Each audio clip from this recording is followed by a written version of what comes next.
couple of things to talk about in terms of like the trans bigotry in this country and the idea that like, you know, we have an authoritarian state. When you look across the country, in terms of what's authoritarian, it's not college students protesting that they don't want to hear from Ben Shapiro on campus. It's not, you know, the wokes. If you want to talk about genuine authoritarianism, you want to talk about government imposition of an ideology. In Florida, we are literally just days away from Florida banning any type of gender-affirming care for minors under the age of 18. Doesn't matter what the parents say. Doesn't matter that it's puberty blockers. I mean, on some level, this is going to end up hurting people who take some of these medications for other reasons.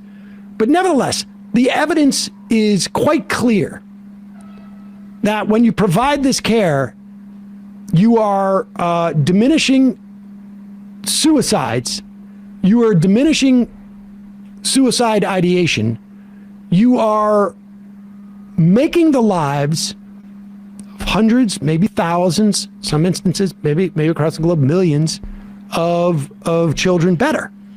But there's enormous bigotry that is spreading because it has the electoral salience, and of course, you know, the sort of like the people who are just worried about the excesses of trans ideology. But this is one end of it. Here is Columbia, Tennessee resident Jessee Graham. She's at the Board of Trustees meeting in Columbia, Tennessee.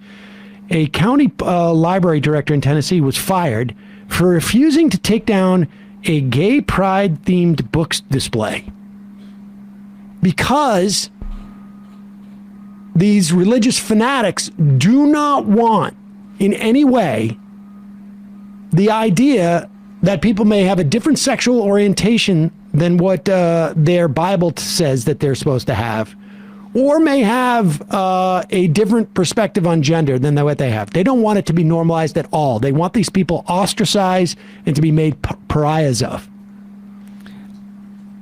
I've never been sexually assaulted at a drag show, but I have been at church twice. The man in that church told me it was my fault. This whole scenario should have stopped at the United States of America where we have free speech, but it didn't. We're here. And it's so ironic that he also served in our military that guarantees us these freedoms, and he is here, moved from another place to come here and tell us that a community that we love, we are related to, we are friends with, they babysit our kids, we work with them, that they're dangerous. That's bull. Mm-hmm. They haven't done anything to anyone.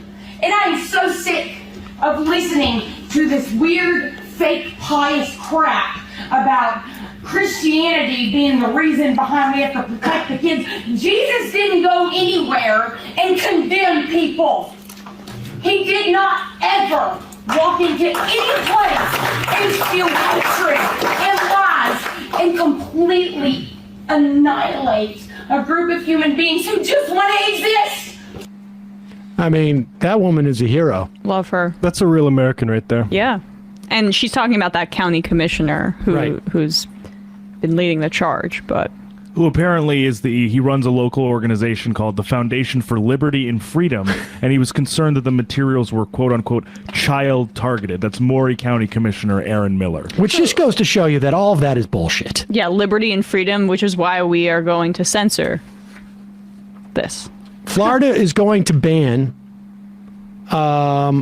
is going to prevent doctors and parents from agreeing on treating any children under the age of 18 with puberty blockers, hormone treatments, any type of gender-affirming surgery, which of course is extremely rare and would only happen after years of consultation and therapy, and in addition to these other measures.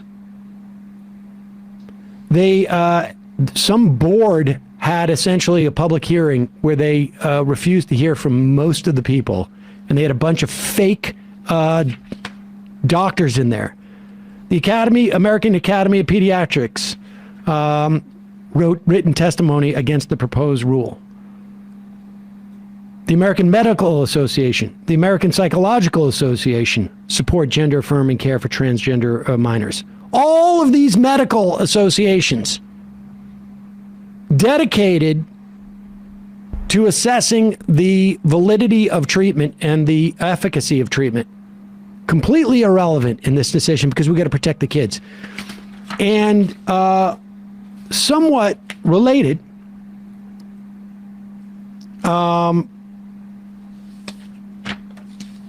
we're seeing this all around the country.